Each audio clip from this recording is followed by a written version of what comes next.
అస్సలాము అలైకుం వరహమతుల్లాహి వబర్కాతు.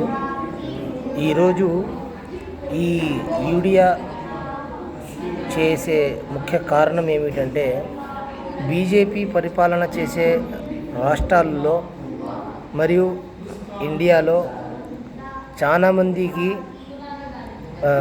గవర్నమెంట్లు లోను ఇవ్వడం మరియు వాళ్లకు రుణమాఫీ చేయడం, అదే డబ్బులు తెచ్చి వాళ్ళు మళ్ళీ ఇక్కడ రాష్ట్రాల్లో పెద్ద పెద్ద వ్యాపారాలు చేయడము, చిన్న చిన్న వ్యాపారస్తులకు ధోకా ఇవ్వడం జరుగుతుంది.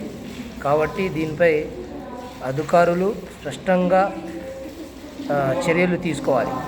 ఎందుకంటే మన రాష్ట్రం, మన వ్యాపారం, మన భూమి, మన దేశం అన్న ఒక నినాదం అనేది ఏర్పడాలి. ఇంకోటి ఏమంటే, లలిత్ మోదీ ఇలాంటి ఎంతోమంది భారతదేశం నుంచి డబ్బులు తీసుకొని ఎగ్గొట్టడం జరిగింది. బ్యాంకులు వాళ్లకు రుణమాఫీ చేయడం జరిగింది.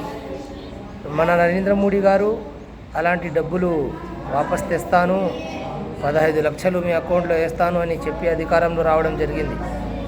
కానీ ఆ 15 లక్షలు మా అకౌంట్లో ఏం వేస్తారో తెలియదు. కానీ వాళ్ళు వచ్చినప్పటి నుంచి ఇప్పటికి మా జేబులు 15 లక్షలు ఖాళీ అయినాయి.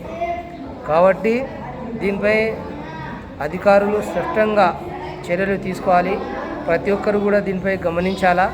నంద్యాలలో కూడా మనం చూస్తున్నాము, ఎక్కడెక్కడో వాళ్ళు వచ్చి నంద్యాల చిన్న చిన్న వ్యాపారస్తులకు దెబ్బతీయడము చాలా బాధాకరమైన విషయము. అస్సలాము అలైకుం వరహమతుల్లాహి వబరకాతుహు.